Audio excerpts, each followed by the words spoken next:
It's certainly been a while since I've done a tarot reading, so we're going to dive into a little bit of collective energy for this total lunar eclipse in Virgo and see what energies. Obviously, there is a lot going on in the world in many different areas. So yeah, the energetic collective is feeling quite tense, quite chaotic, and I just want to read into this energy a little bit. So I did pull an oracle card to kind of give us a little bit of an idea. And it's funny because the oracle card that I got is not a collective energy. It's card number 41, Radical Self-Love. We can only receive love to the extent that we unconditionally love and live the truth of ourselves. So this energy is reminding me of Aquarian energy and is bringing to mind the Aquarius eclipse we had, the new moon solar eclipse in Aquarius that we just had 2 weeks ago. Of course, this is a collective reading for the total lunar eclipse in the sign of Virgo happening on March the 3rd, but we are in eclipse season. Both eclipses are significant, so that eclipse in Aquarius could have been significant in your chart if you're seeing this video. What else for collective energies for eclipses and eclipse season in this total lunar eclipse? Six of Wands. I like that energy. It's a very fiery energy. Bottom of the deck, we have the 10 of Swords, the 7 of Cups, and the 9 of Cups. There's certainly an energy of endings, dramatic endings. Let me feel into this energy for a moment. There's a confusing energy. And there's almost this energy of needing to be a bit selfish. And if you go back to my lunar eclipse video in the sign of Virgo, I was talking about how Virgo energy tends to be a sign that is very sacrificial of themselves. So we need to make sure that we're not sacrificing ourselves in whatever area of life it pertains to you to benefit others when, you know, we're actually sacrificing that is something that is detrimental to ourselves. So we need to make sure that we're in emotional alignment, spiritual alignment, and physical alignment in all areas of life, and we're not sacrificing something of our own, because it could be adding a bit of confusion to something that you're going through. Some of you guys are going through breakups or endings, or you're moving, or some of you I'm hearing evicted. You guys could be moving. Yeah, something about foundations, the home, parents, children is significant here. But there's some of you guys are just, I mean, I know the whole collective is going through it, but we have the Ace of Swords. That's good news. That's new beginnings. That is cutting through the bullshit. It's cutting off the dead weight, and it, you know, bursts you into something new. In traditional tarot, the Ace of Swords is an ending, but of course every ending is a new beginning. Emperor at the bottom of the deck, Aries energy. We do have Saturn and Neptune now in Aries. 6 of Swords and the 3 of Wands. Oh, I didn't see the 3 of Swords there. I'm hearing it takes 2 to tango. Interesting, as I'm looking at the 3 of Swords. Lots of 3 energies. Some of you guys could be life path 3. 9 of Wands. I'm hearing uphill battle. Battlefield. You know, the 9 of Wands is the wounded warrior card. So there's something that you're pushing through. King of Pentacles again at the bottom of the deck. And it's almost like some of you guys are sacrificing your emotional and your physical health and well-being for someone or something else. And this is about coming back to the self. Where have you been sacrificial where you don't need to be? It's an energy of purity with this total lunar eclipse in Virgo.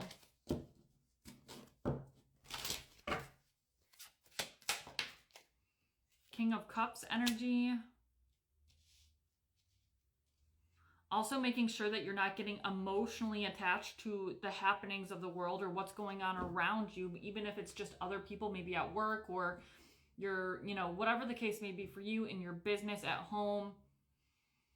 I feel like a lot of you guys are emotionally draining yourselves and you're wearing yourselves thin. So in order to have some sort of victory, you need to rise above in a sense. And for a lot of you, this could be ending something, cutting something off, something that's emotionally taxing, emotionally draining, or spiritually draining. Now, there's this energy of winning at all costs and almost being naive. Full card, Ace of Wands, the Hermit. Some of you guys, it's time to come out of some sort of, that's Virgo energy. It's time for you to come out of some sort of hibernation or some sort of like hermit mode that you've been in. You've been very to yourself. You've been very secluded, and that's almost harming you more. So that's coming through as that Aquarian energy that we experienced for the new moon solar eclipse in Aquarius. Some of you guys were doing that for self-love, for emotional regulation, for spiritual regulation, but it's now being detrimental to you, or now it's being harmful to you. Yeah, there's that Aquarian energy. I keep getting this Aquarian energy, even though this is a reading for the full moon lunar eclipse. Obviously, both eclipses are significant.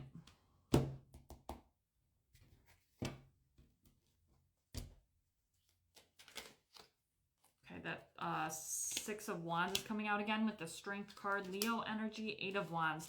There's a lot of fast moving energy, right? We have Mars square Uranus still. That energy is coming through significantly. Lots of fights, arguments, accidents.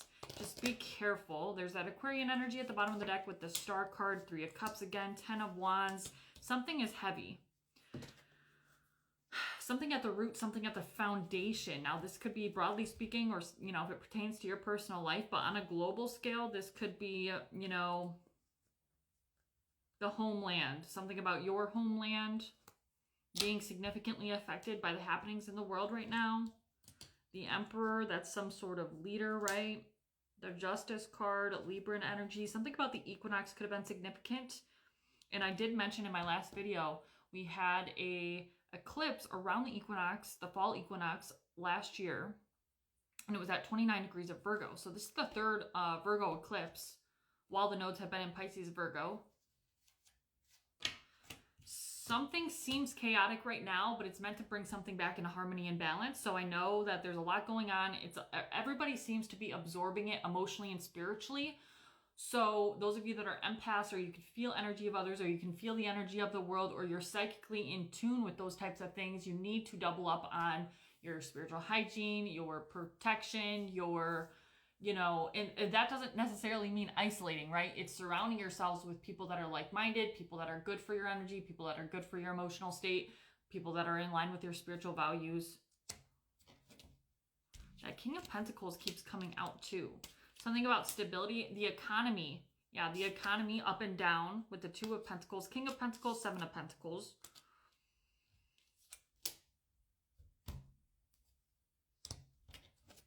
Empress.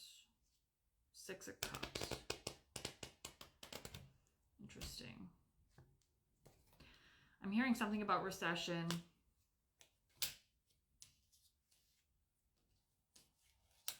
Yeah, something from the past. I don't know why. The 2008 recession is coming to mind. The Fool card. Seven of Cups, the High Priestess. Something about listening to your intuition, family affairs. You know, this is more than just your immediate family. This is like larger scale family. So it could be more so like your spiritual family. I don't know why I wanted to grab that deck. There's a lot of energies going on, you know, Mercury retrograde in Pisces, this total lunar eclipse in Virgo, the Ace of Pentacles, lots of money energy. I mean, I don't hate this total lunar eclipse in Virgo. Again, Two of Pentacles. Again, we have multiple duplicates, lots of earth energy. Yeah, something about work-life balance, or like, you know, your emotional state, your family state versus your money or stability. You could be getting like thrown off your rocker. It could be a bit debilitating, whether that's financially or emotionally. Advice for the collective for this total lunar eclipse, please. The Two of Cups. Yeah, I mean, focus on your friendships. The Page of Cups, Two of Cups, Seven of Pentacles. Like, quit digging your hole deeper. Like, you're going nowhere with what you've been doing and how you've been doing it. And there's a need for you to come back into some sort of balance, to purify. That's really what this total lunar eclipse is about. It's about purification. It's about editing. It's about going back and redoing things that maybe, you know, an area of life you've been overgiving, over-sacrificing, or you've been doing too much for everyone except for yourself. It's really time to bring it back to self. Find your emotional balance. Find your equilibrium, for lack of a better term, and really take care of yourself. You know, you've been giving and giving and giving, and what have you given yourself in return? So to book personal readings with me for tarot, those are up on my website at the link in my bio. But much love and happy eclipse season.